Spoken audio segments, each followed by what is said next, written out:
questions et nous allons commencer à répondre par rapport aux questions que les bien-aimés aussi nous ont envoyées. Donc, je commence d'abord par vous qui êtes dans la salle. Si vous avez des questions, n'hésitez pas. Donc, veuillez poser cela, c'est très important. Il se pourrait que vous avez vu quelque chose, en tout cas au milieu de ceux qui se disent chrétiens, et vous vouliez au fait que Dieu puisse t'aider à comprendre ce qui s'est passé. Que ce soit sur le mariage, donc n'hésitez pas. Que ce soit pour le choix du conjoint, donc il n'y a pas seulement des questions du genre la foi, non, il y a aussi du genre mariage, comportement des parents, comportement des enfants, qu'est-ce que je dois faire par rapport à ça? Tu as besoin que Dieu puisse te répondre par rapport à la parole. Alors tu peux poser cette question et le Seigneur ne manquera pas de nous répondre là-dessus. Voilà. Je vous laisse le temps de poser des questions. Si vous n'avez pas de questions, moi je pose. Hein, donc, voilà. Oui, maman. Donc, vous faites l'interprète à l'ingala, je bien oui. l'esprit. Oui. Donc, question à ma question est celle-ci. On t'invite, ou soit on te dit de venir dans un deuil. Par exemple, oui, par exemple, en ce qui concerne la mort du pape François. Bon, d'habitude, il faut passer devant, faire tour, il y a corps, il y a profil. Voilà, donc la coutume est que, enfin chez les catholiques, la coutume est que tu dois venir tout autour du corps du défunt, donc c'est-à-dire faire un tour pour regarder les corps. Et vous jetez par exemple des fleurs, et puis vous jetez de fleurs. Je voulais savoir. Si toi, étant chrétien véritable qui connaisse la parole de Dieu, on t'invite dans ces cérémonies, qu'est-ce que toi tu dois faire? Est-ce que c'est bien ou pas? Oui. C'est de l'enseignement. Okay. Voilà. D'abord, il faut expliquer c'est quoi cette cérémonie-là. C'est-à-dire, on vous invite, ça peut être la mort d'un proche, la mort d'un papa qu'on connaissait, d'une maman qu'on connaissait. Ça peut être aussi dans notre famille, dans notre propre famille. Ça va? Et on met les corps, bon, notre propre famille, c'est-à-dire, comme on est en Europe, nous sollicitons l'aide d'un abbé, hein, un prêtre qui doit venir, au fait, célébrer la mort de notre enfant, de notre papa, notre maman, notre frère, tonton, tantine, un ami. Voilà. Et puis l'abbé va célébrer cela dans leur église. Ça va? Dans leur église catholique. Ok. Et puis à un moment, comme vous savez, dans leur culte, leur réunion, il y aura un temps où l'abbé va au fait inviter les gens à venir tourner les corps. Ça va? Pour regarder une dernière fois. Une dernière fois les corps.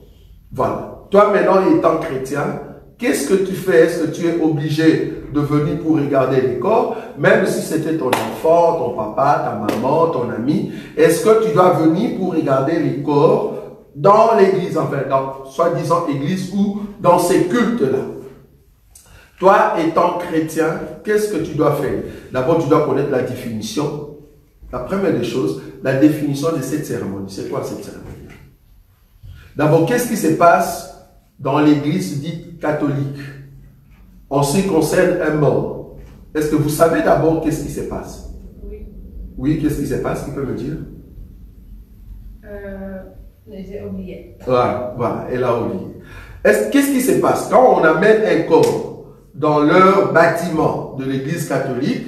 Les prêtres commencent à, nous allons nous mettre debout, ta ta ta. Vous connaissez déjà leurs chansons. Et puis à un moment, il va faire des dédicaces, tout ça. Et puis, il va entrer dans ce qu'on appelle cérémonie funéraire. C'est quoi cérémonie funéraire?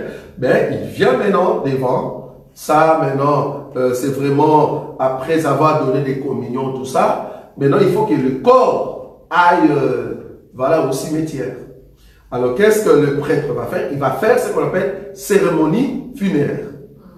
Il va prendre une sorte comment on dit, l'hysope. Bon, le mot c'est hysope, mais en réalité c'est une sorte d'un bois ou bambou, hein, mais qui est en forme de, voilà, de fleurs ou une sorte de brosse, qu'il va mettre dans l'eau.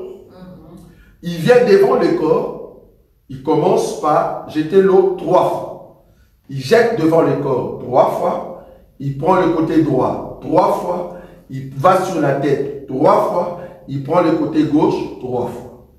Après, il prend l'ascensoir. C'est ça, non? Vous êtes déjà parti. Il va prendre l'ascensoir et il vient, il prend l'ascensoir, il fait 3 fois. Quand il va se courber devant le corps, il va côté droit 3 fois, il va sur la tête 3 fois, il va à gauche 3 fois. C'est ça, au fait, cérémonie. Et puis, là, maintenant, il va déclarer devant tout le monde que l'Éternel, s'il te plaît, reçoit cette âme, au fait, auprès de toi. Regarde ce qu'il a fait, les bienfaits, je ne sais pas, bon, voilà. Mais reçois, au fait, cette personne auprès de toi. S'il y a des saints, ou soit Marie ou qui, Marie, s'il vous plaît, intercédez, quelque chose comme ça. Voilà. Pour que la personne entre dans la présence de Dieu. Et puis, à un moment, il y a la cloche qui sonne pour dire, il est maintenant dans la présence de Dieu. Alors là, maintenant, après la cérémonie, quand c'est fini, le prêtre a fait déjà tout ça. Maintenant, il dit à ceux qui sont là, ben, venez faire le tour du cercueil. Même si c'est fermé. Pourquoi on va faire alors le tour si c'est fermé? Parce que vous avez fermé le cercueil. Nous n'allons pas voir le défunt. Pourquoi? Je peux comprendre si on me dit, ben écoute, c'est en sorte chapelle. Vous connaissez des chapelles? C'est-à-dire, on a mis de chapelle, ben nous voulons voir la personne pour la dernière fois. Ça, je comprends parce que nous sommes dehors. Mais dans un culte, ça veut dire quoi? Quelle est la signification de tourner le défunt dans un culte? Culte funéraire. Je ne vois pas l'importance. Donc en réalité, tout ce qui se passe, il n'y a aucune écriture, je l'ai dit, aucune écriture dans cette Bible qui soutient cela. Il n'y en a pas. Déjà le fait de mettre l'eau, je ne sais pas, déjà l'eau en question, c'est quoi? Pourquoi seulement 3 fois? Il faut nous dire ça. Pourquoi seulement 3 fois et tu vas le faire dans 4 lieux? Qu'est-ce que tu prends en possession? Parce que tu as pris déjà la position là où tu étais devant, au pied du défunt. Tu vas à droite, tu vas à la tête du défunt et puis tu vas à gauche. Est-ce que tu as enfermé quelque chose? Explique-nous, monsieur le prêtre. Tu viens prendre maintenant l'encens. Ça va? Tu le fais 3 fois. Tu t'accroupis. Ça veut dire quoi? Tu vas à droite, tu vas à la tête, tu vas à gauche et puis tu reviens. Explique-nous, qu'est-ce que tu fais? Ils ne vont pas nous expliquer. Pourquoi? Parce qu'il n'y a pas de soubassement dans la Bible. Maintenant, toi, tu es invité. C'est tout à fait normal. Même si tu n'es pas invité, ça te concerne. Je sais que c'est une douleur. Mais il faut comprendre que la douleur ne peut pas surpasser la foi des chrétiens. Parce que sous la douleur, tu peux faire une adoration abominable sans les savoir. Tu peux pratiquer quelque chose sans les savoir. Nous avons une écriture claire qui nous dit qu'après la mort vient quoi? Les jugements. Donc la personne qui est devant nous dans le cercueil, ce n'est plus mon mari, ce n'est plus ma femme, ce n'est plus mon enfant. C'est le corps que mon enfant avait porté dans le monde. J'aimerais qu'on martèle ça. Je suis d'accord qu'il y aura toujours la douleur, parce que Jésus-Christ aussi a pleuré. Bon, bien qu'on a la révélation de pleurer de Jésus. Je suis d'accord. Il y a cette souffrance. Mais il ne faut pas que ta souffrance soit au-delà des écritures que toi tu soutiens dans la Bible. Parce que si je te pose la question, tu as fait le tour du corps, donne-moi une écriture. Et en plus, le cercueil était fermé. Qu'est-ce que tu étais parti faire?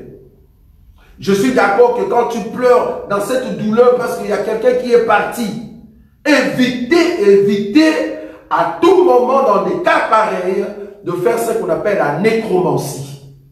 Des fleurs aussi. La nécromancie, de fleurs. Oh, le fleur d'abord, c'est quoi? Bon, allons un peu trop loin. Parce que là, il y a déjà ma tête qui dérange. Quand on jette de fleurs, déjà la fleur que tu as achetée, Sur cette fleur, on a écrit quoi? Repose un peu, en paix. C'est ça, non? Oui. Et puis tu l'as acheté, tu commences à arracher pour jeter. Quand on dit repose en paix, on parle à qui? À toi qui es vivant ou à un mort? À un mort. Répondons. Ici, c'est l'enseignement. Même si moi je partais aujourd'hui, vous n'avez pas le droit de venir me jeter de fleurs. Ça veut dire quoi? Vous louez en fait les corps qui est là. Oui. Alors que moi je me repose. Vous n'avez pas honte alors. Donc ici, sur la fleur, c'est écrit repose en paix. Qui parle et on parle à qui? À mort. Qui parle? Les vivants. Les vivants. Hein, c'est un vivant. Hein? Donc c'est lui qui a acheté la fleur, il vient te dire, toi à un mort, repose en paix. Est-ce que vous ne comprenez pas que vous parlez à un mort? Rien que la fleur, vous parlez à un mort. Vous parlez à un mort. Quand tu dis repose en paix, vous parlez à un mort. Si tu veux me parler, parle-moi, je suis vivant maintenant. Si tu veux me donner la force d'être en paix, je suis là. Parle-moi maintenant. Si tu m'aimes, c'est le moment de me dire, je t'aime. N'attendez pas le jour où je serai dans le Seigneur pour dire, on t'aimait beaucoup. Là, tu fais la nécromancie. Ne dis pas ça. Tu pêches. Et en plus, c'est ce jour-là qu'il y a beaucoup de menteurs. De ton vivant, il n'y a personne qui est venu te dire que je t'aime.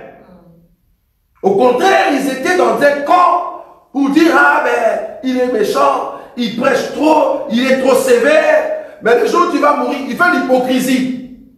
Il vient pour dire, repose en paix, menteur. Quand j'étais vivant, tu ne voulais pas que je sois en paix. Tu étais mon ennemi. Donc, le terme repose en paix, ça veut dire, je parle à un mort. Je dédicace, au fait, un mort. Le Dieu n'est pas le Dieu de mort. Même si c'était un serviteur, nous glorifions Dieu le fait qu'il a existé. Mais je ne viendrai pas parler à un mort. Non. Même si c'est ma femme, même si c'est mon enfant, j'ai la douleur, c'est normal. Parce que c'est une personne qui était avec nous. Je pleure, c'est normal. C'est une émotion au niveau de l'âme. Mais sorti des paroles, tu nous as quittés. Ça fait déjà 1 année depuis que tu es parti. Ça ne va pas. Donc toi, tu écris vraiment dans les réseaux sociaux. Tu te dis chrétien, tu nous as balancé une photo d'une personne qui est morte. Que ce soit ta maman, ta tante, ta soeur, ton frère. Tu as balancé une photo dans Facebook et puis tu écris en bas, ça fait déjà 1 année depuis que tu es parti. Tu parles à qui? Tu parles à qui? C'est ça les chrétiens. Nous n'avons pas l'enseignement de base. Nous sommes devenus des nécromanciens sans le savoir.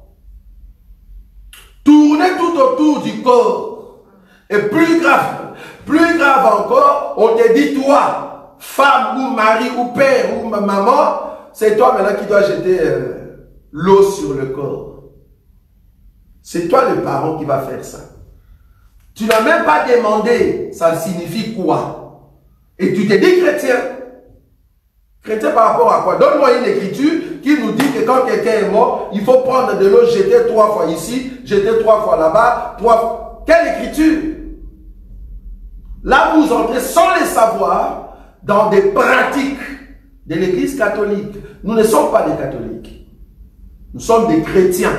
Un chrétien demande à tout temps ce que tu fais. Est-ce que c'est biblique? Si c'est biblique, amen. Est-ce que c'est chrétien? Parce qu'il y a des choses qui sont bibliques, mais qui ne sont pas chrétiennes. Donc, personnellement, avec la parole de Dieu, je ne vois pas une écriture qui me pousse à venir faire cette cérémonie-là. Allez, qui veut maintenant toucher le corps, soit le cercueil pour la dernière fois? Toucher pour faire quoi? Pour amener quoi? La personne se repose. Pourquoi vous le dérangez? Parce qu'en réalité, si Dieu nous fait la grâce que la personne se réveille, vous allez fuir. Vous êtes là, vous pleurez. Mais si on dit Dieu réveille-le, il se réveille. Vous tous là, vous allez fuir. Maintenant, quand tu pleurais, tu voulais quoi? Qu'il revienne? Non, sois sérieux. Quand tu pleures là, tu veux qu'il revienne, non? Ok. Si la personne revient, ou elle revient, qu'est-ce que tu vas faire? C'est pas que tu fuis. Pourquoi tu fuis? C'est parce que pour toi, c'est un fantôme qui est revenu. Alors laisse-le reposer en paix. S'il se repose en paix, parce qu'il y a d'autres personnes qui se reposent en paix par rapport à Dieu, et il y a d'autres personnes qui ne se reposent pas en paix. Quelqu'un qui était catcheur, féticheur, il ne se repose pas en paix. Il ne se repose pas en paix. Celui qui n'a pas Christ, celui qui n'a pas Jésus, celui qui ne fait pas de Jésus comme le centre de cette Bible, le centre de son enseignement, même si tu es pape, tu meurs, tu vas en enfer. Tu vas en enfer. Si la Bible n'était pas la base de ta foi, même si tu es un pape, on t'amène la joie de toute l'église catholique. Si tu n'as pas mis Christ au centre de ta vie, tu vas en enfer. Que ça soit de fleurs, de cérémonie, on s'en fout. La personne n'est pas là. On est d'accord. C'est vous le vivant. Maintenant, manifeste ta chrétienté vis-à-vis des cérémonies que vous êtes en train de faire. Donc, bibliquement parlant, tout ce qui se fait dans l'église catholique, quand la personne est morte, il n'y a pas des écritures. Il n'y en a pas. Donc, moi étant chrétien, je ne le fais pas. Levez-vous. C'est quand ici, venez, maintenant, comment ça? Je ne me lève pas. Je suis assis. Je ne suis pas obligé de le faire. Non. Plus grave encore, la personne est morte. Pourquoi vous récoltez encore les offrandes? Ah non, soyons sérieux. La personne est morte. Le jour même où vous jetez de l'eau là, vous demandez encore l'offrande. Sérieux. Donc nous venons pour pleurer quelqu'un, donc il faut que je garde encore l'argent de l'offrande. Explique-nous, on est où là? On est où? On vient louer Dieu ou on vient pleurer en même temps il faut apporter l'offrande? Donc du coup, ce n'est pas juste. Moi étant chrétien, non.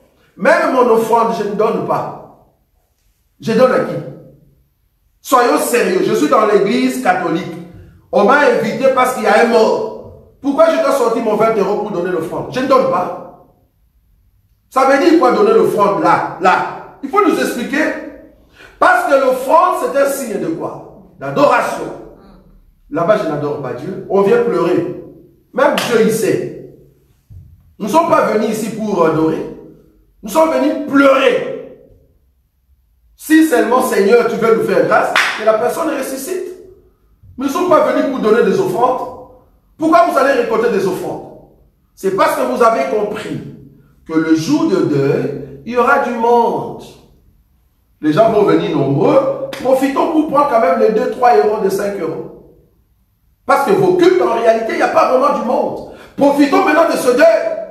Parce qu'en réalité, je ne vois pas la corrélation entre un mort qui est là, le cercueil est là, et l'offrande. Pourquoi demander l'offrande? Je ne vois pas la relation. Donc du coup, c'est quelque chose qui est déjà tracé.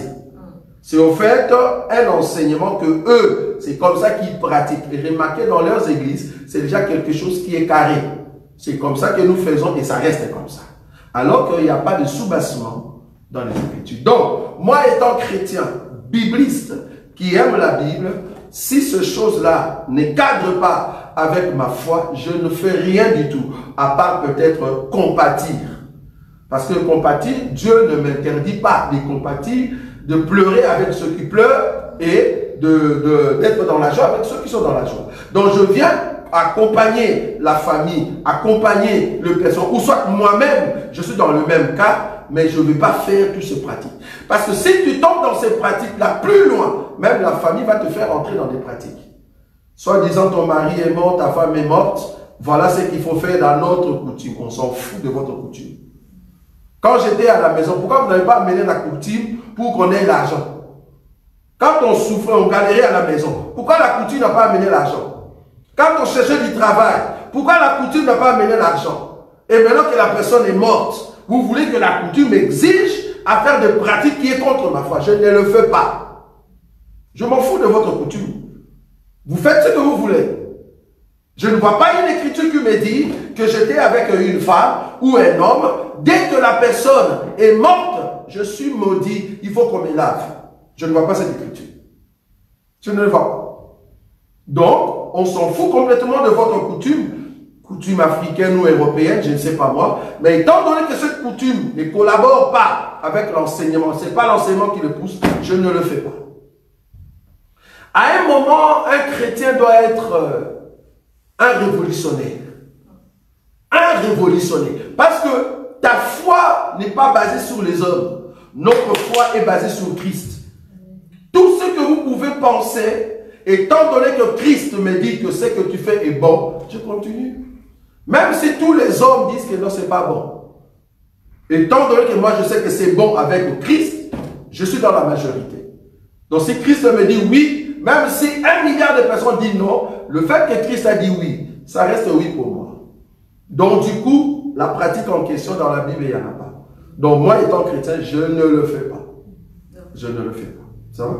Oui. Juste une question par rapport à ce que vous venez de dire. C'était pour, une fois que la personne est enterrée, on ne peut pas repartir sur sa tombe pour mettre des fleurs ou pour alors essayer de nettoyer, parce que je sais qu'on a... Nettoyer la tombe des gens. Pourquoi? Enfin, pour que ce soit...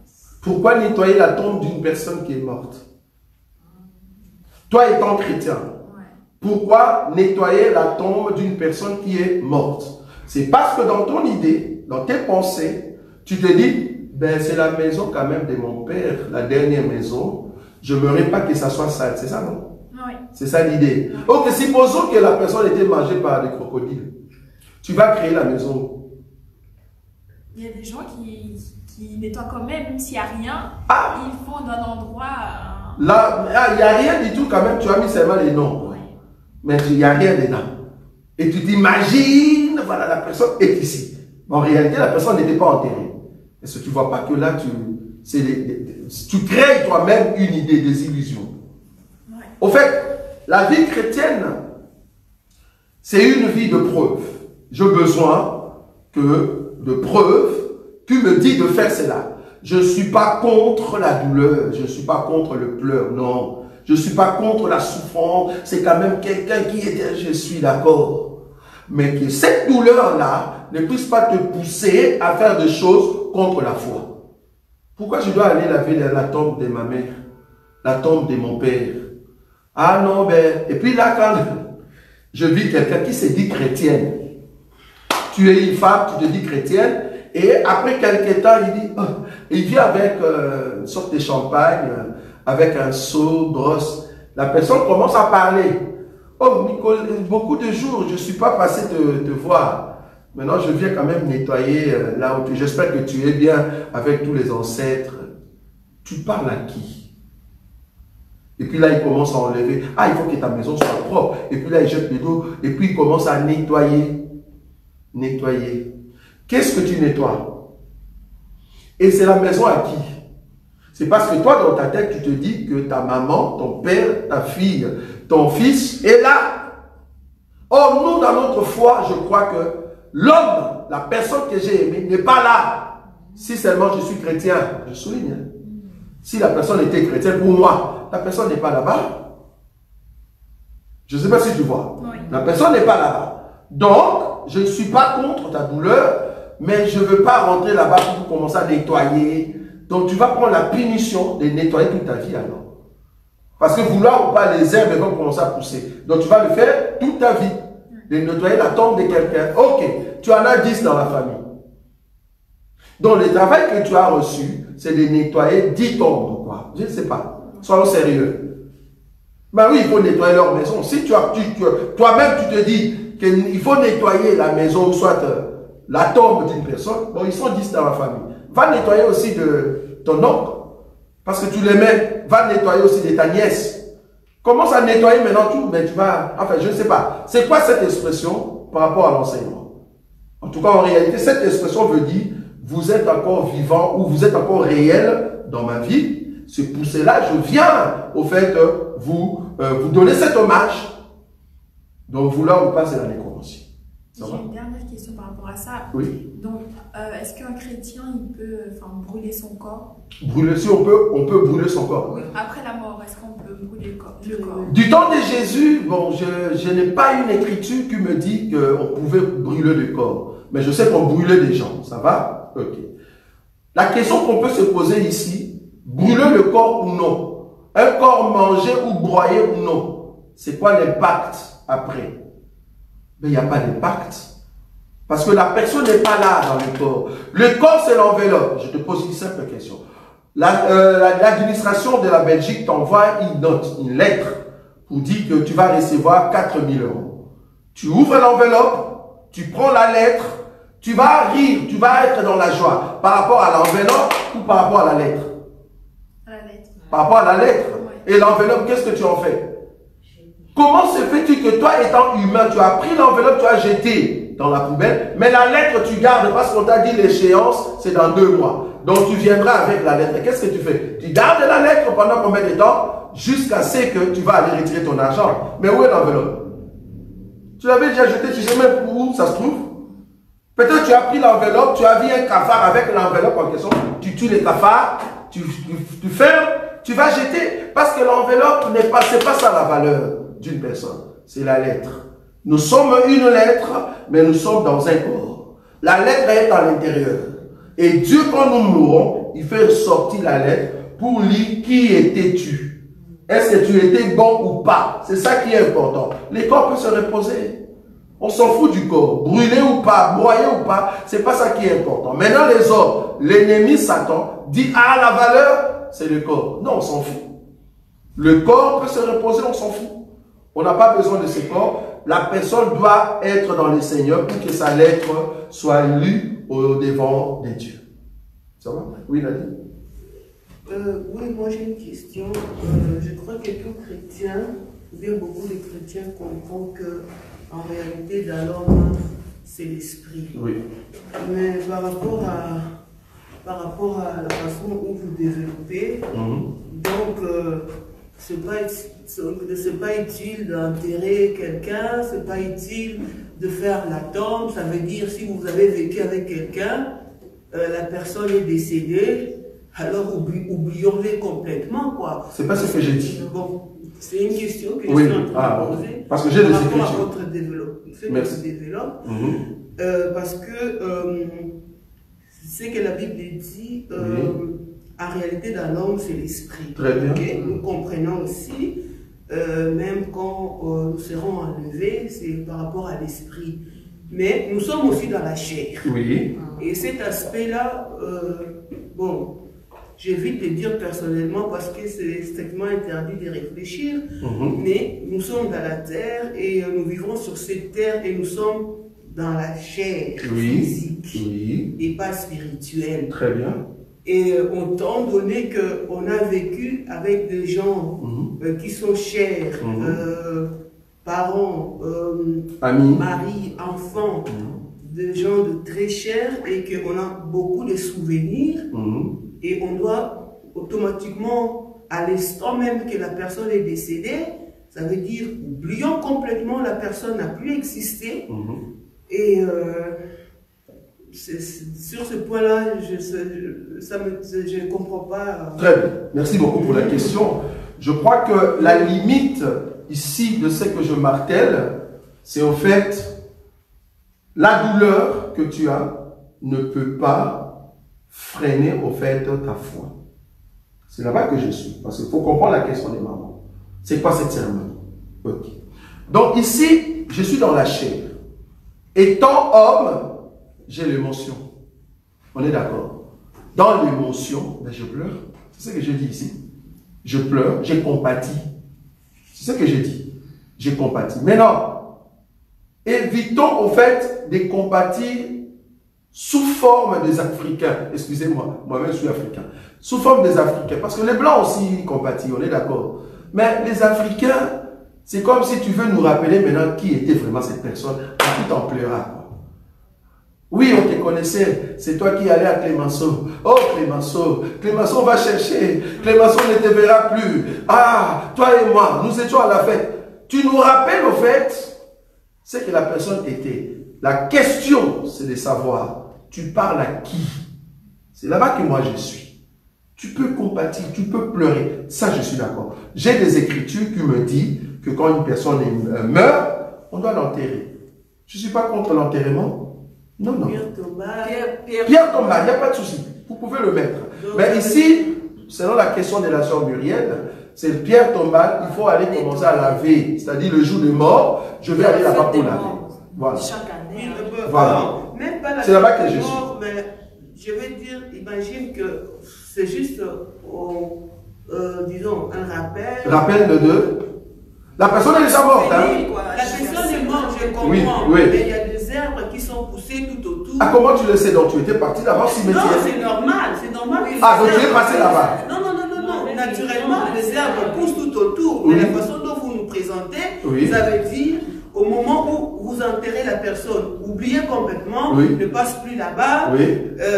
Donc, on ne va plus commémorer que la personne a été enterrée dans cette place-là. Donc, ça veut dire, oublions la personne, quoi. C'est là où moi...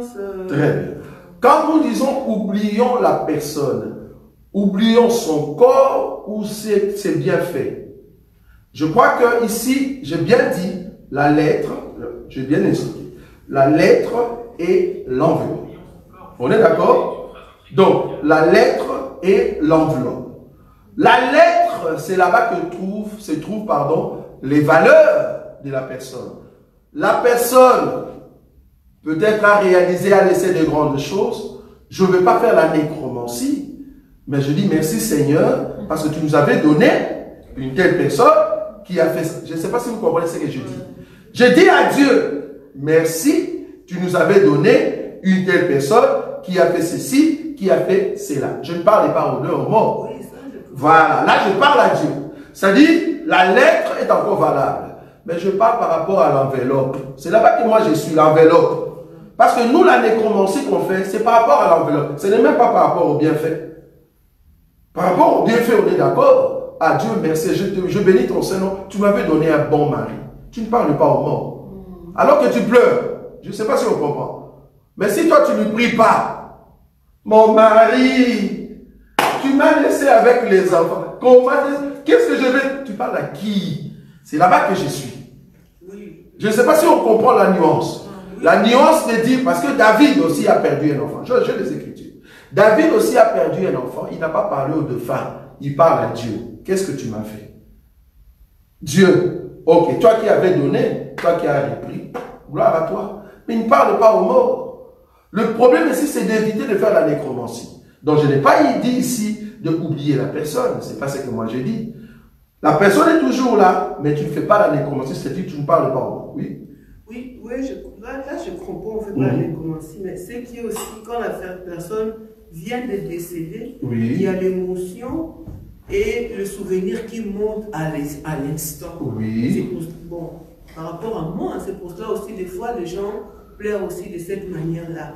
Mais quand c'est déjà enterré et tu pars à la tombe et commencer à parler. À parler à qui? Oui, non, ça c'est vraiment strictement interdit. C'est strictement interdit. Donc, la mort vient d'avoir lieu à l'instant même. C'est cette émotion-là. Ah, ok, je vois là où tu es. À l'instant même, ok, je vois. À l'instant même, je vois. À l'instant même, qu'est-ce qui se passe? Je comprends là où tu es. À l'instant, c'est-à-dire j'étais avec la personne dans l'hôpital. On est d'accord? La personne est à côté de moi. Ah ben fait un effort, hein, parce que la personne est comateuse, hein, ça va? Donc dans un coma. Ok, ben écoute, sois fort, tu vas sortir. La personne respire encore. Il y a encore des sons, on est d'accord? La personne n'est pas encore morte. Ah ben continue, on croit dans le fond. Et puis on vient te dire, ben la personne ne peut pas survivre. C'est tout à fait normal qu'à ces moments-là, tu dis, mais qu'est-ce que tu m'as fait? Je ne sais pas si tu comprends. Qu'est-ce que tu m'as fait? Mais tu ne devais pas mourir maintenant. Tu vois, c'est parce que dans ton idée, tu t'es dit, ben, Dieu peut créer une circonstance, la personne peut revenir. Mais si c'est vraiment confirmé, c'est-à-dire la personne n'est plus là.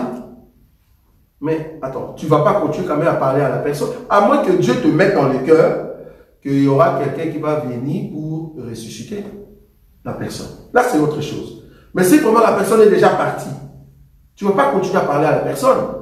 Parce que la façon des gens de pleurer, c'est vraiment, c'est comme si je parlais à la personne. Tu sais que tu m'as fait, tu m'as laissé des enfants, je ne sais pas comment je vais commencer à payer les factures. Mais non, là tu parles à la personne. C'est ce qu'on ne veut pas, étant chrétien. Oui, allez-y. Le point là, je comprends. Oui. Mais sur le point qui est pour moi, ça doit être encore clair. C'est Oui. que quand la personne est décédée, si vous n'êtes pas contre la pierre tombale. La pierre tombale, je ne suis pas contre. Oui, là, vous n'êtes pas contre. Non, je suis pas vous avez contre. dit que c'est permis. Oui. Ça veut dire que je ne comprends pas comment ça va être interdit que les arbres qui poussent tout autour et tout aux alentours Oui. de pierre tombale Oui. et que c'est là n'est pas permis d'aller couper les arbres. Et puis, imagine qu'il y a un frère ou... Bon, pas seulement les fleurs, il y a aussi des fleurs, hein, les gens qui changent les fleurs. Il y a aussi des gens qui travaillent là-bas. Qui travaillent, c'est ça déjà. Non, non, laisse, je vais répondre, c'est ça. si, Non, mais il y a un des gens service. qui Non, il y a un font des service. choses, oui. Dans tous les cimetières, il y a un service. Mais ici, allons dans l'idée de Muriel. L'idée de la sœur Muriel, c'est quoi? Je vais à la tombe, c'est pour nettoyer. Non, ça non. Ah, merci. Mais- C'est là-bas que je suis. Donc, je change de fleurs tout le temps, tu vois? Non, ça non. Ah, Mais voilà. moi, je parle dans l'idée où, imagine... Ça devient une que- forêt. Oui, ça fait... Ah, non, non, non, là, il y a un on service. ne peut plus, Non, là non, non. où on a un terrain Ah, ok, très, je très comprends. cher. Non, ça, il y a un service. Là, on est d'accord, toi et moi, que dans des cimetières, à moins que ça soit, vous l'avez atterré, je ne sais pas moi, dans le village. Mais si c'est vraiment un cimetière organisé, il y a toujours un service Oui, c'est qui vrai. est payé, des gens qui sont payés et qui nettoient, au fait, les passages. Non, il y a toujours un service. Là, je suis d'accord avec toi. Mais par contre, allez nettoyer tout le temps. Parce que le jour de mort ici, c'est quand? C'est quelle date? C'est un vendredi, quelque chose comme ça. Voilà. Ce jour-là, ils vont pourquoi? Pour faire quoi? Ça non, ça non. Pour Voilà. moi, si on Ok. dit que les jours-là, c'est pour... Non, ça je ne fais pas. Ah, ok. Mais par contre, imagine qu'on se trouve dans un village où il n'y a Ah. pas assez de service. Mhm. Pour que ça ne soit pas perdu, que Ah. on a Pour savoir intérêt d'où est- à là où il aller était. ici. Parce qu'ils peuvent avoir un membre de la famille Qui voulait ah, voir. Je vais voir là où on Ok. a enterré. Voilà, dans ce sens. Mais quand tu fais tous ces travaux-là, tu ne parles pas. Non, non, là je parle pas. Ok. Moi aussi, je Faut parle pas dire, aussi eh, comme, vraiment les herbes. Mais est-ce que tu es bien là-bas? Il y a des herbes partout, tout autour. ça, c'est Non. exagéré. Donc, faut pas parler avec la personne. Oui, la soeur. Par rapport à parler, Oui. en fait, raconter c'est bien fait. Raconter, c'est bien Bien fait. fait, parce que c'est deux choses complètement différentes. Très bien. Parler en fait à la personne et Très- c'est bien fait. Très bien. Par exemple, tu pars là-bas et... Tu pars où? Non, attends, parce qu'en réalité c'est ça Oui. que je vais expliquer, parce que c'est Oui. deux choses complètement différentes. Oui. Donc, imaginons par exemple, à un certain moment, tu pars parce qu'en réalité tu dois venir nettoyer. Oui. Par exemple, tu viens avec, par exemple, que ton frère ou ta soeur, il n'était pas présent ce jour-là, Oui. et vous partez et vous commencez à raconter, c'est bien fait. Je comprends pas. Tu dois me dire vraiment ce que tu veux dire. Attends. Par exemple, Donc, le deuil est déjà passé. le dé- c'est déjà passé. Ça fait 2 mois, 3 mois. Voilà. Ok. Et Quelqu'un là- veut voir là où on l'a enterré. Et par exemple, la personne là, quand il Témoignage. Mais les témoignages, tu le fais à la maison. Pourquoi tu veux les faire seulement là-bas? Non, mais c'est pas. On peut le faire aussi à la maison. Oui. Ça montre, les souvenirs montent. Oui, souvenir monte. Je suis d'accord. En fait, ici, j'ai besoin que la limite ne soit pas franchise. Au fait, pour ne pas tomber dans la nécromancie. C'est quoi la nécromancie? La nécromancie veut dire que j'essaie de parler au corps. Je dois éviter. Donc, c'est-à-dire, si je veux dire le bienfait de cet homme, de la personne, si quelqu'un veut le voir, ben je le dis à la maison, en tout cas, c'est une bonne personne. Je vais t'amener là où on l'avait enterré. J'ai une écriture. Lazare était mort 4 jours. On est d'accord? Ses soeurs, quand ils sont venus, ils ne parlaient pas à Lazare. Ils disent, Seigneur, ça sent déjà. Et puis en plus, on t'attendait ici pour que tu viennes, tu n'es pas venu. Voilà, maintenant, là, on parle à Jésus. C'est-à-dire, si tu veux raconter ses bienfaits, parle à la personne à la maison. Non, notre maman, notre papa, notre oncle, tu parles à la personne. Là, tu ne parles pas aux morts, tu ne parles pas aux défunts. Mais tu parles, au fait, du bienfait de ce qu'il avait fait. On est d'accord? Oui. Maintenant, quand vous allez là-bas, ah, c'est ici qu'on l'avait enterré. Et puis tu arrives, tu commences à dire, tu étais vraiment une très bonne personne. Là, maintenant, l'émotion monte, on est d'accord?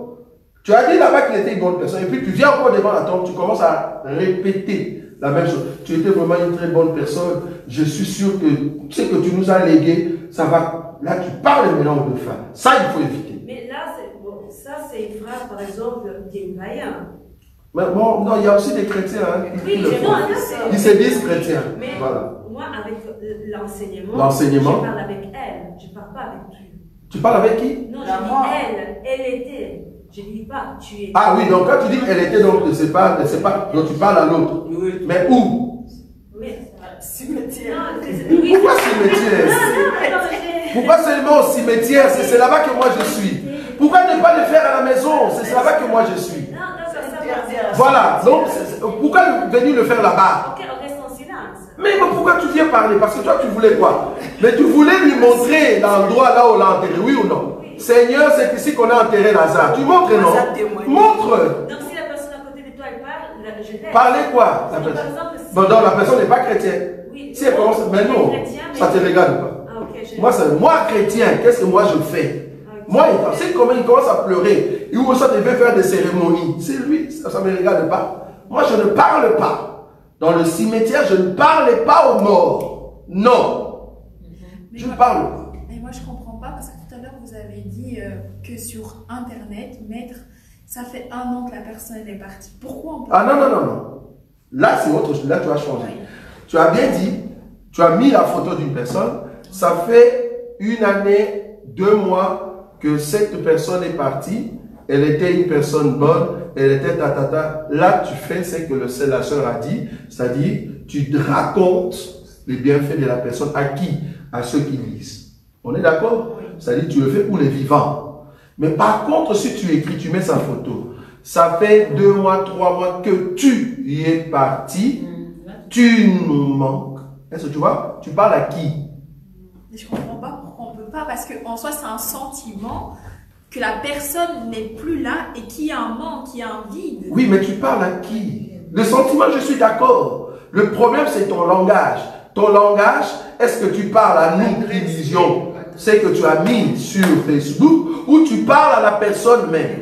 Maman, ça fait 1 année que tu es parti. Moi et mes frères ici, comme nous sommes. Là, sur Facebook, hein? Oui. Maman, depuis que tu es parti, moi et mes frères ici, nous avons souci. Nous voulons, garde-nous. Là où tu es, garde-nous, prie pour. Tu parles à un mort. Ça s'appelle nécromancie, tu ne peux pas. Mais maman, cette femme qui était notre maman, c'était une femme brave, qui savait toujours comment prendre soin de ses enfants. Et nous espérons qu'elle est entre les mains du Seigneur. Tu parles à qui? Ah, pardon? Au vivant, non? Tu parles au vivant. Le problème ici, tu dois faire la limite entre la nécromancie et parler au vivant. Tu parles au vivant, oui ou non? Si tu ne parles pas au vivant, alors tu fais la nécromancie. Parce que la nécromancie a 2 aspects. Il y a l'aspect oral et l'aspect gestuel. Ça va? L'aspect gestuel. Quelqu'un qui vient devant la tombe, devant le cercueil, dans l'église catholique, il fait ça. Il touche le cercueil, fait... Bon, ok.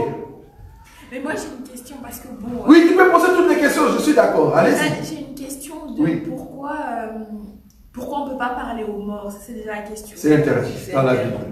Ça, c'est la Bible qui a dit. La Bible dit noir sur blanc que c'est défendu. Alors ton Dieu, l'Éternel te défend de parler à un mort. C'est notre foi. Nous ne pouvons pas. Non, nous ne pouvons pas. Nous ne pouvons pas. Même avec, c'était Saül qui demandait pour Samuel. Oui, là tu as vu que Dieu l'avait déjà abandonné. C'est-à-dire Saül n'est plus chrétien. Oui, mais en sachant déjà qu'il ne pouvait pas le faire. Il ne pouvait pas le faire. Mais là déjà Saül, tu vois que Dieu l'a abandonné directement. Donc c'est quelqu'un qui est entre les mains de l'ennemi. Voilà. Donc nous, on ne peut pas. Tu ne peux pas commencer à faire de ce qu'on appelle les invocations. C'est en sorte de des invocations. C'est-à-dire, maman, nous sommes restés ici, nous souffrons, quand tu étais là, nous étions... Donc ta maman, comme elle n'est plus là, c'est-à-dire c'est fini, quoi. Tu ne sais plus chercher la vie. Et les enfants qui meurent à l'Est, la personne était avec sa maman.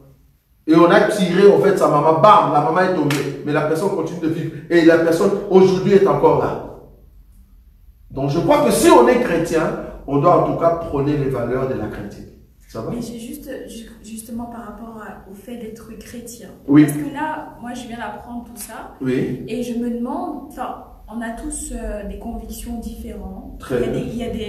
Dans des églises, ils pratiquent telle chose, ou dans d'autres églises, c'est interdit. Oui. Et donc c'est de savoir en fait à quel moment on sait qu'on pêche. Enfin, voilà.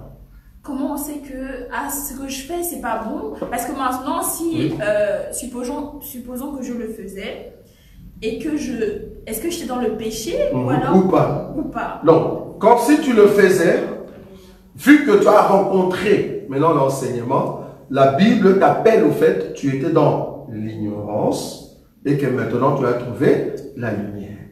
Donc, tout ce que tu avais fait avant, ce n'est plus un péché.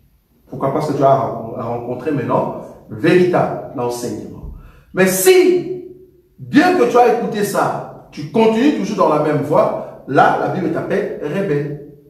Tu vois? C'est ça qui fait la différence. C'est-à-dire, même si tu mourrais aujourd'hui, tu n'as plus d'excuses.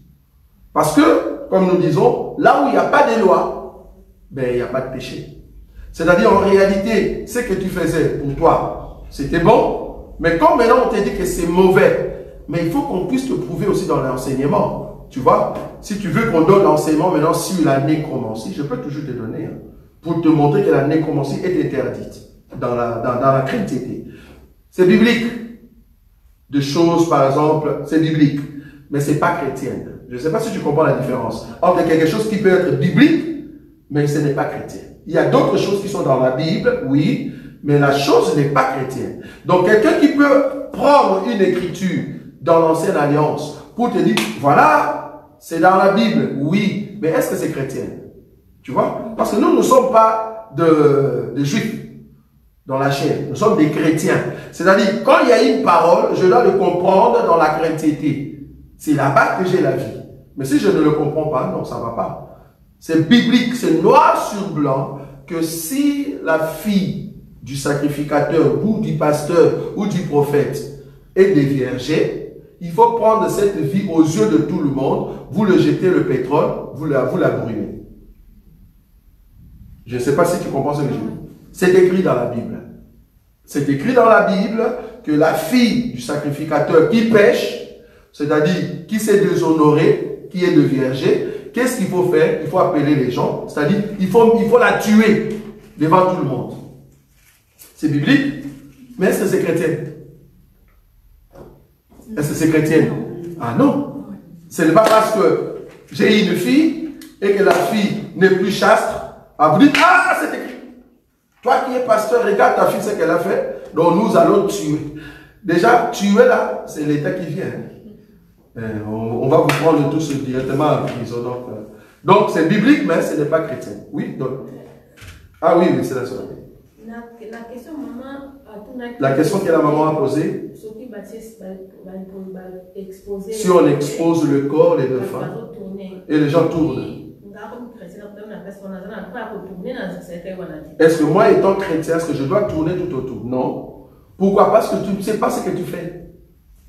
Il faut qu'on t'explique. Parce que nous sommes dans un culte. Je ne sais pas si tu comprends. Mais dans l'église, c'était la salle. Non, ça c'est ce que je dis, non, chapelle. Chapelle. Ça c'est chapelle. Ça c'est en dehors. Chapelle, si la personne était chère, parce que tu veux voir sa face pour la dernière fois, mais ça c'est un désir. Mais dans les cultes, culte c'est autre chose, c'est-à-dire, vous voulez lier Dieu à ce que vous faites. Alors que ce qui est dehors là, il n'y a pas d'impact parce que c'est dehors. C'est comme si je passais et j'ai vu qu'on avait tué quelqu'un. Qu'est-ce que tu fais? Comment? Qu'est-ce que tu as fait? Tu vas regarder, tu vas bouger sa face. Ah, c'est quel? Est-ce que je connais la personne? Est-ce que le fait que la personne est morte et que tu la touches, c'est comme si tu as peur maintenant de la loi qui dit une personne qui est morte, tu ne peux pas la toucher. Ça, c'est la loi de Moïse. Mais dans la chrétienté, quelqu'un qui meurt, qu'on a accidenté, je peux venir le voir. On est d'accord? Mais il n'y a pas de pas. Mais vous prenez maintenant ce corps-là, vous l'amenez dans l'église catholique et tu nous dis de tourner ces corps. Ça veut dire quoi tourner les corps? C'est ça le problème. Donc il faut que le prêtre nous dise qu'est-ce que nous faisons. Pourquoi nous lions le mouvement de tourner avec les cultes, avec les sacrés? C'est quoi la signification? Donc je ne le fais pas. Okay. Ça va? Donatel et puis maman. Ah non, je... Ah oui, maman, j'ai... Question, papa, c'est oui. Interprète parce que ça va aider beaucoup de gens. Donc en fait, c'est comme papa Koufiwana, Bango, cimetière, il n'y a pas. Donc, bah, pose à la bango, dans le même bâtiment là, la prière ça se fait, il y a des cimetières à côté. Voilà. Mais comme chaque année on se visite, oui. pour que nous visiter péché en gros. Voilà. Donc selon moi, il y a besoin de péché ou pas, parce que moi j'ai fait ça 3 fois. Oui. 3 fois, parce que comme devant papa, la 1800, poser moi. C'est comme tu commences à parler, hey papa, comme si il y a une cérémonie, mais c'est travail.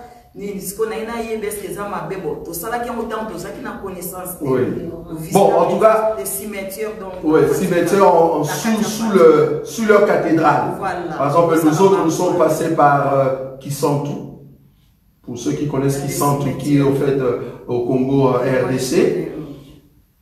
Moi, votre frère, j'étais aussi servant. C'est-à-dire quelqu'un qui travaille à l'office de prêtre. Hein, c'est-à-dire tout ce qui est livre, croix, eucharistique, tout ça on faisait. Bon, si on voulait aller plus loin, on pouvait toujours, mais je travaillais en tout cas à côté de prêtre. Sous les cathédrales, il y a comme maman a dit, ben on a placé des, comment on dit, des évêques, voilà, qui donnent la valeur du cathédrale. Maintenant, comme maman dit, par exemple en Italie, comme le pape est mort, étant pape dans les représentants de tous les chrétiens de l'église catholique, c'est-à-dire son corps sera enterré sous, au fait, le cathédrale des basiliques. C'est ça, basilique? C'est basilique. Donc, là, il a en fait sa place. Il a en fait sa place. C'est comme un roi. Là où on enterre le roi, c'est comme des momies. Voilà. Tu vois, du temps de roi, c'était des momies, que d'autres disaient des sarcophages. Voilà. Donc, l'église catholique pratique, au fait, ce qu'on appelle des momies. Ils vont momifier, au fait, le pape, en d'autres termes, embaumé, pour que son corps reste juste, au fait, intact. De sorte que quand vous venez, et son corps est en vitre souvent, ils mettent de vitre. Donc, quand il passe, il ferme, mais quand on va l'exposer, on peut le mettre dans des vitres. Comme ça, on voit, au fait, la personne qui est dedans. Donc, en d'autres termes, ils sont partis dans l'idée de momifier le pape. On est d'accord? Okay. Toi, maintenant, un chrétien, tu es parti regarder. Tu es parti voir une momie. Ça fait pas que je commence à parler. Non, ça c'est grave. Mais c'est l'ignorance. C'est l'ignorance. Si vous n'avez pas la connaissance, c'est là-bas que vous allez faire des choses abominables. En plus, il faut payer. Hein. Payer en plus pour regarder les corps. Ah, voilà. Il faut payer pour voir les corps. Donc là maintenant, on vous présente. Voilà, bon, tu as payé 20 €, 10 € pour voir, voilà, celui-ci, c'était le pape Jean-Paul II, celui-ci, c'est le pape Jean-François, celui-ci, juste pour voir les corps. Vous ne savez pas, je ne savais pas. Juste pour voir les corps. Vous voyez? Normalement, cet esprit-là, c'est l'esprit de l'Égypte. C'est l'Égypte qui faisait ça, c'est-à-dire le roi, on le momifiait. On le met dans des sarcophages ou dans des fonds et là-bas, les gens pouvaient aller faire, on exhibe leur corps pour visiter. Voilà, ça va? Donc, moi, je crois qu'un chrétien, non, il n'y a pas d'impact, tu n'as pas besoin d'aller là-bas. Bon, on comprend que ceux qui vont aller là-bas, c'est parce qu'ils considèrent que le pape, c'est leur représentant spirituel. Ils n'ont qu'à aller là-bas. Mais nous, étant chrétiens, je ne parle pas de tel ensemble, mais non, chrétien, un chrétien, normalement, ne peut pas aller, au fait, honorer les corps d'un pape. Non, un chrétien ne peut pas faire ça. Honorer le corps, le défunt d'un pape. Non. C'est comme si tu faisais la nécromancie. Non. Je ne peux pas payer, surtout que tu as payé. Ça, c'est grave. Donc, tu as payé pour voir son corps. Non, non, ça ne va pas. Ça ne va pas. Oui? J'ai une question. Imaginons qu'il y a un serviteur de Dieu, comme on entend à Kinshasa, qui part dans les montagnes pour prier Dieu. Oui. Donc, dans leur considération, c'est un chrétien qui prie. Disons que cette personne, il vit vraiment dans l'enseignement. C'est-à-dire qu'il craint Dieu et tout. Oui. Et il part là-bas dans cette montagne. Parce que moi, étant que chrétien, je dis que ce n'est pas une pratique à faire. Oui. Pour monter dans les montagnes. Mais la personne, il part dans les montagnes. Et voilà, donc la personne meurt. Oui. Est-ce que, en fait, la personne qui a fait, en réalité déjà dans l'enseignement, pour moi, si je me trompe, mais pour moi dans l'enseignement, il n'y a pas dit que je dois monter dans les montagnes pour aller prier. Est-ce que il est devant Dieu, vraiment était vraiment son enfant ou pas? Très bien. Il y a deux réponses que je peux donner à cela. Il y a d'abord le côté, la foi de la personne. Si seulement la personne est un bon chrétien, je peux me dire, ok, ben, je veux au fait m'écarter de tout ce qui est environnement. Je vais aller dans un coin calme pour prier Dieu. Mais je ne fais pas de cette montagne-là un lieu saint. Dans ma tête, je ne sais pas, comprenez-moi. Je ne fais pas de cette montagne-là un lieu saint. C'est-à-dire, quand je monte là-bas, quand je vais descendre, vous allez voir. Non. C'est juste un endroit où je dis, je m'écarte un peu de ce milieu-là, je vais aller dans un milieu calme. Je vais prier Dieu. Ok. Parce que je vis dans des TikTok, dans des réseaux sociaux, soi-disant, parce que je ne le connais pas, ou je ne connais pas la personne, une personne qui se disait prophète, qui est montée, et je ne sais pas si la personne priait ou pas, et puis il y a le coup de foudre qui est tombé sur la personne, et la personne est morte là-bas en priant Dieu. Je me pose la question, moi, personnellement, en tant qu'humain, humainement parlant, bon, il y a des bien-aimés qui me disent, humainement parlant, mais je rajoute avec la connaissance que j'ai. Humainement parlant, tu es parti chercher la face de Dieu. Prier Dieu réellement. Et tu es son enfant. On est d'accord? Pourquoi Dieu va te tuer là-bas? Moïse est monté 40 jours sans manger, ni boire. Il est revenu. Il a fait ça 2 fois. Élie a rencontré Dieu. Il a fait 40 jours sans manger, parce que Dieu lui avait donné la nourriture le premier jour. Et il a marché sans manger ni boire. Il est arrivé, il n'est pas mort. Jésus, lui-même, il est monté dans les déserts. 40 jours et 40 nuits. Il n'est pas mort. Donc, ou soit, comme je dis, 2 réponses. Ou soit la personne était déjà malade. Tu vois là où je suis. La personne était déjà malade et qu'il y a eu un choc dans son corps. Ok, la personne est décédée. Mais si vous me dites que la personne n'avait rien, était en bonne santé, et Dieu a permis que la foudre puisse le tuer, foudroyer, alors qu'il était monté pour prier Dieu, non. Ça, je ne crois pas. Je ne crois pas que Dieu peut tuer son serviteur alors qu'il est parti pour te chercher. Non. Je ne vois pas ça. Si la personne était malade, oui. Ou soit la personne avait des comptes en rendre dans le monde spirituel. Ça peut être oui. Mais dire que la personne est vraiment chrétienne et il a Dieu, il prie Dieu sérieusement et il monte là-bas, il n'était pas malade et il est mort par la foudre. Non. Dieu ne peut pas permettre ça. Donc voilà la réponse que je peux donner. Mais il y a des gens tous les jours dans le monde, c'est des chrétiens. Oui. Pourtant, ils meurent de faim. Ils meurent de faim, ils vivent dans une misère, mais pourtant ils ont Dieu, ils prient tous les jours. Oui. Donc je comprendrais pas pourquoi ces personnes, Dieu ne la frapperait pas dans la foudre, alors que dans le monde, il y a des chrétiens qui n'ont rien. Mais la personne qui meurt de faim, comme toi-même tu as dit, c'est-à-dire c'est au niveau du corps, le corps a manqué quelque chose, alors déficit des ingrédients a fait qu'il y a eu déconnexion. C'est-à-dire, il y a une cause.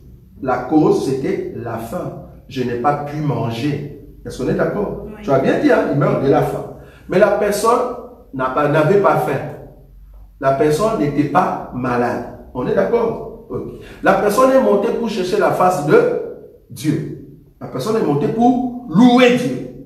Ici, nous sommes dans les cas où la personne est un bon chrétien ou une bonne chrétienne. Ça va? La personne monte.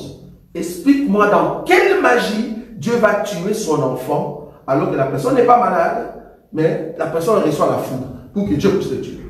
Et moi je me dis, c'est juste le plan de Dieu. Ah non. Parce que je peux venir à l'église par exemple, être une bonne chrétienne, oui, vivre dans la sainteté, tout ce que je veux, oui, et me faire écraser par une voiture. Mais alors que j'allais chercher la face de Dieu. Là tu parles de l'accident. Accident, oui, c'est-à-dire, c'est l'autre, enfin, c'est pas toi en fait. Tu vas pas me dire que tu es venu vers la famille et puis on t'écolle. Oui, mais c'est Dieu qui permet. Bon, non, même la mort de la personne, c'est Dieu qui permet. Dieu permet tout, on est d'accord. Mais ici, nous sommes dans les cas, est-ce que c'est Dieu qui l'a tué? La permission de Dieu ne veut pas dire que c'est Dieu qui tue tout le temps. Il y a aussi des endroits où Dieu tue et il y a des endroits où Dieu permet. Par exemple, l'accident, Dieu a permis. On est d'accord. Mais là, selon les ont dit, est-ce que c'est Dieu qui l'a tué? C'est ça la question. Dieu a permis. Je suis d'accord. Dieu a permis sa mort, oui. Parce que Dieu permet. Si Dieu ne permet pas, Satan ne va pas nous toucher. Tu es d'accord avec moi? Même une fourmi.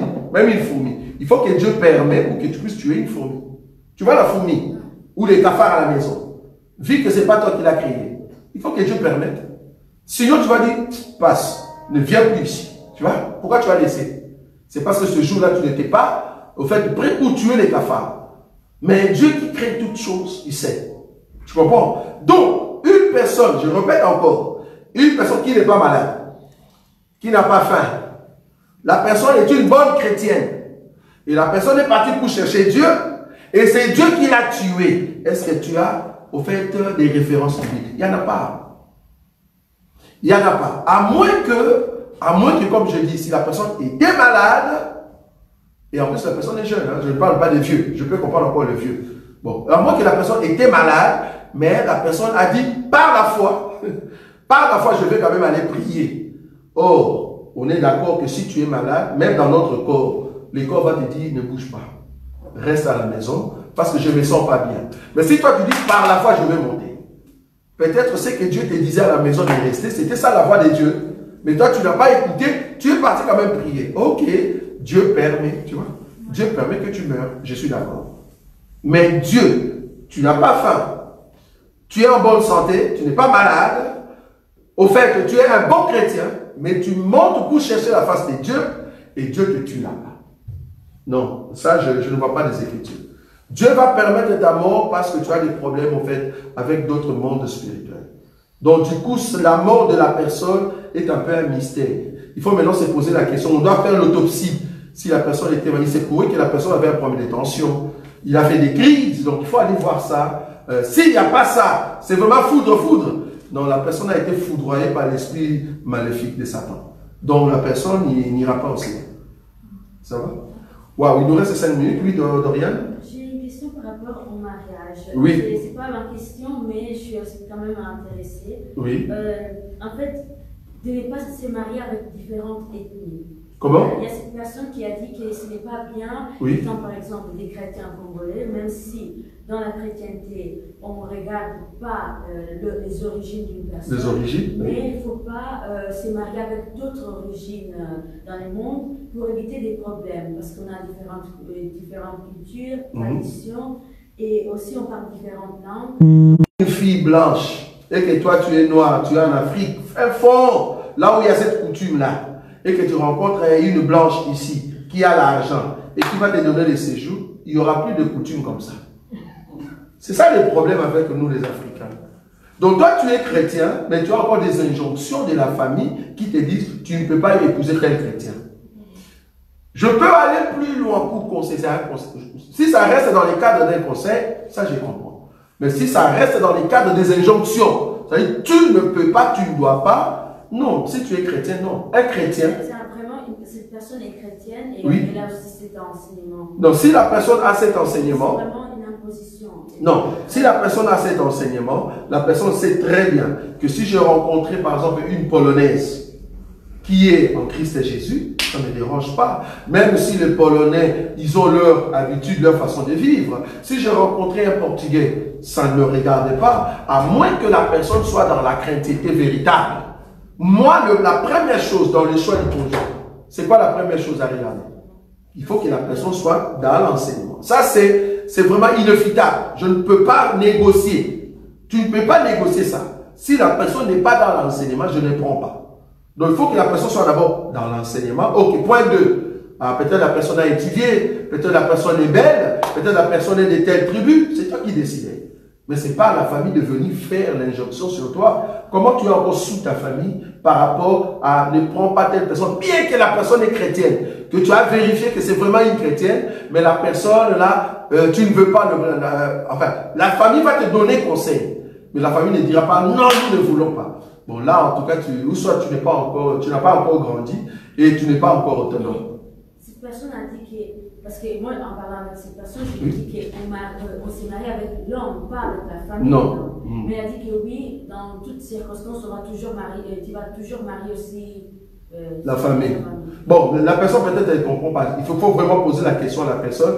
Si c'était maintenant le prince Philippe, son enfant, est-ce que lui va rire? C'est ça le problème. Hein? Tu vois, là, il parle parce que c'est son frère ou sa soeur africain. Tu vois? Mais si c'était vraiment le petit frère de Philippe qui débarque, qui parle néerlandais, et toi tu parles lingala, tu as un problème pour parler le français.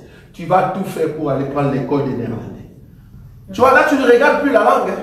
Parce que c'est le petit frère de Philippe. Tu te dis, waouh, il y a l'argent là-bas.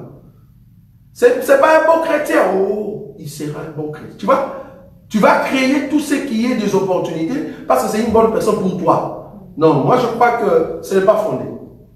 Donc, ce que la personne dit, ce n'est pas fondé dans les Écritures. Si je rencontre la personne qui est devant moi, je veux me marier. La première des choses, je regarde, est-ce que la personne a l'enseignement? Si la personne a l'enseignement, ok, je viens dans le deuxième. Après deuxième, troisième, comme je vous ai toujours enseigné, il faut toujours avoir ce qu'on appelle des critères. Les critères des choix du conjoint. Toujours. Il ne faut pas être naïf ou naïf. Donc, il faut toujours avoir le choix du conjoint. Premier choix, irréfutable, sans négociation, c'est d'abord que la personne soit dans l'enseignement. Et puis deuxième, c'est toi qui vois. Beauté, gros, musclé, ça c'est toi. Ça c'est toi qui voyais. Et famille, ça c'est toi. C'est toi qui décides. Quand est-ce que ces standards-là, ces critères, par exemple, après l'enseignement, les critères de la beauté, quand est-ce que ça peut causer problème Parce que la beauté, normalement, n'est pas relationnelle.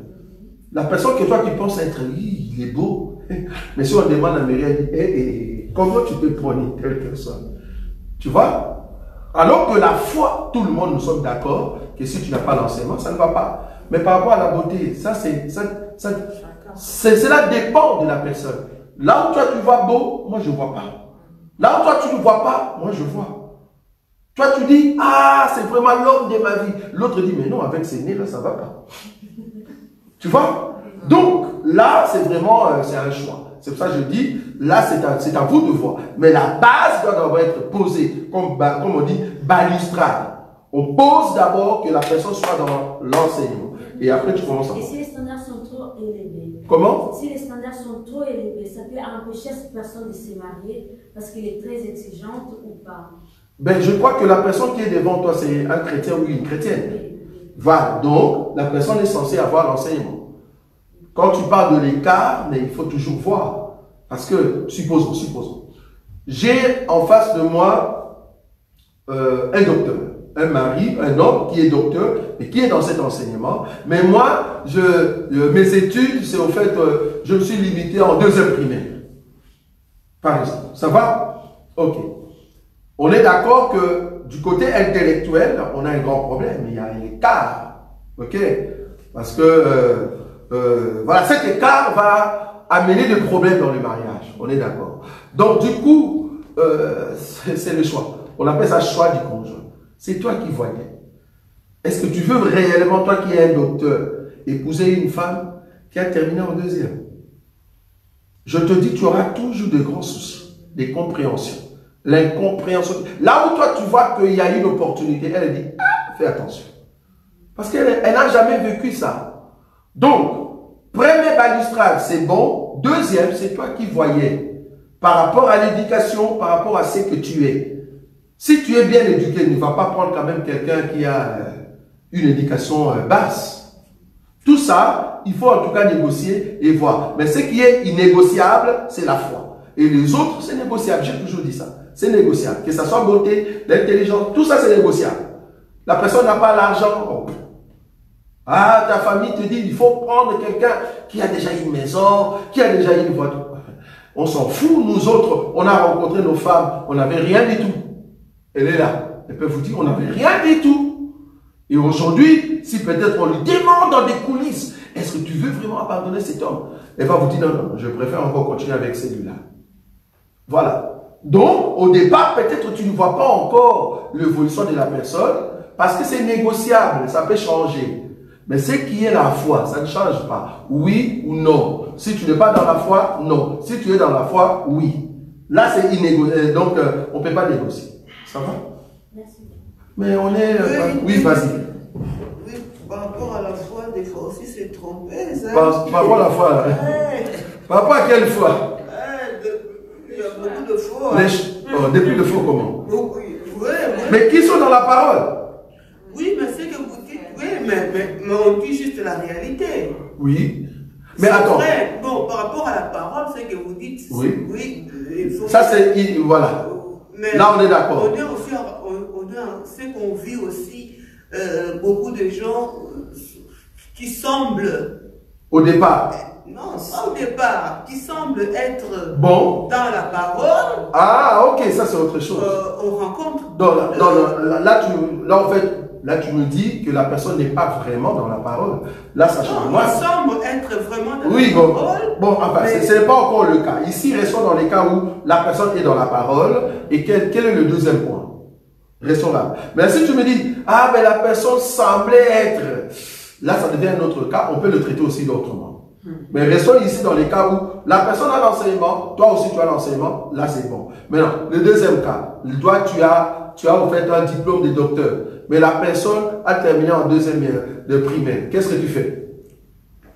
Oui, mais tout cela aussi, comme vous dites, comme il y a nos parents aussi qui étaient... nos papas qui étaient lèvement instruits, ils ont marié nos mamans qui étaient analphabètes et le mariage a tenu. Hein. C'est leur choix. Est-ce qu'on est d'accord? Est-ce qu'on est d'accord que c'est leur choix? Parce que là, c'est le choix. C'est ça que je dis. Aujourd'hui même, on voit que les deux qui sont bien instruits et bien élevés, même niveau de diplôme, il y a des catastrophes. C'est pas grave, mais ça reste toujours un choix. C'est là-bas que moi je suis. C'est-à-dire, là où c'est un choix, c'est négociable. C'est là-bas que moi je suis.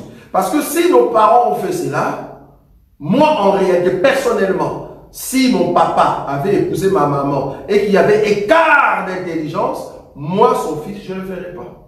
C'est mon choix. Je ne sais pas si tu vois là où je suis. C'est mon choix. Mais ce qui est irremplaçable, c'est leur foi. Ok. Mais prendre une femme qui n'a pas étudié, personnellement, non. Moi, je ne peux pas même conseiller mes enfants d'aller chercher une femme ou un homme qui n'a pas étudié et puis tu veux te marier, même si la personne est dans la foi. C'est un conseil, je répète. Je souligne, c'est un conseil. Pourquoi? Vous aurez un problème de compréhension. Là où toi, tu comprends mieux les choses intellectuellement, mais la personne ne comprend pas. Vous voyez? Donc ça, il faut vraiment se mettre ça dans la tête. Parce que ton niveau est là. Tu as rencontré beaucoup de professeurs et tu as un master et tu as même un doctorat et tu veux prendre quelqu'un qui était à l'école 2 ans primaire et il a abandonné, il s'est retrouvé dans la rue et il vendait quelque chose. Je suis d'accord, ok, mais si tu sais c'est ton choix, vas-y, entre. Même si la personne a l'argent, l'incompréhension viendra toujours. Oui, mais le niveau d'études ne définit pas l'intelligence, parce que c'est la vie qui apprend. Il y a des gens qui vivent dans la rue, qui connaissent mieux que moi, qui ont fait un bachelier. Non, ça dépend aussi. Des générations, maman, c'est autre chose. Les générations d'aujourd'hui aussi, autre chose. On est, pour moi, je dis toujours, on est avec, tu es né avec l'intelligence. On est d'accord. Tout le monde est né avec. Si tu es bête, tu es né avec. Voilà. Oui, tu es né avec. Mais l'école nous instruit et tout. Parce que si on parle que de l'intelligence, excusez-moi d'ouvrir une parenthèse, il y a des doctorats au Congo qui aujourd'hui rendent le pays en faillite. Ils ont de master plus 20, mais leur manière, leur philosophie de penser, on peut dire même les gens qui n'ont pas instruit pensent mieux que eux. Mais là, tu es dans la politique. Mais ici, non, c'est juste dans le mariage. Mais c'est juste la logique. Ok, il n'y a pas de souci. L'intelligence humaine que Dieu nous a accordée. Venons maintenant dans le mariage. Dans le mariage, qu'est-ce qui se passe quand il y a écart d'incompréhension ou des compréhensions? J'ai 1000 euros. Moi qui suis docteur, je me dis, avec ces 1000 euros, on sait facilement faire ça et ça et ça. Et la personne qui n'a pas étudié, n'a pas vu les opportunités dans 1000 euros. Il ne sait pas comment fructifier 1000 euros. Parce que toi, ayant été à l'école, tu sais comment tourner le 1000 euros. Parce que vous êtes dans le couple. Mais la personne dit, non, le 1000 euros là, moi non. Incompréhension. Moi, je parle de l'incompréhension, je ne parle même pas de l'intelligence. C'est-à-dire, une personne qui a étudié a une capacité quand même de comprendre les choses différemment avec une personne qui n'a pas été à l'école. Bien que le comportement peut être, comme vous dites là, parce qu'on a rencontré des hommes d'affaires qui n'ont jamais eu un bac. On est d'accord, mais c'est un homme. Voilà. Mais dans le couple, c'est là-bas que moi je suis. Moi, je ne suis pas dans les affaires. Dans les couples, est-ce qu'il y aura compatibilité? C'est ça. Si tu trouves qu'il y aura compatibilité, ok, fais ton choix. Mais moi, personnellement, dans mon choix, je ne prendrai pas une femme qui n'a pas étudié. Ça, c'est mon choix, hein, sœur Muriel. C'est mon choix. Mais on a terminé, il est 21. Mais il est 20h10. Une dernière question. Oui, dernière question en ligne. Oui, en ligne. Ah, une dernière question en ligne. Il y a un frère qui, pour continuer par rapport au cimetière, pour oui. terminer, il a dit il y a des cimetières, par exemple en Allemagne, oui. il faut entretenir, sinon il y a des frais. Oui. Si en fait vous entretenez. Ah, donc je le fais malgré moi. Ok, ça va. Ça c'est autre chose. Hein. Oui. Je le fais malgré moi. C'est-à-dire, si je ne le fais pas, on me taxe. Donc je ne le fais pas pour la personne qui est morte, mais je le fais malgré moi. C'est-à-dire, je viens nettoyer, sinon on va me taxer. C'est comme si on me dit, il faut rouler ici à 30. Tu dis, non, je vais rouler à 50. Qu'est-ce que tu auras? Des amendes. Donc, du coup, je le fais malgré moi. Donc, je viendrai pour nettoyer. Ça va? C'est tout? Voilà. Nous remercions le Seigneur. Que Dieu vous bénisse. Voilà.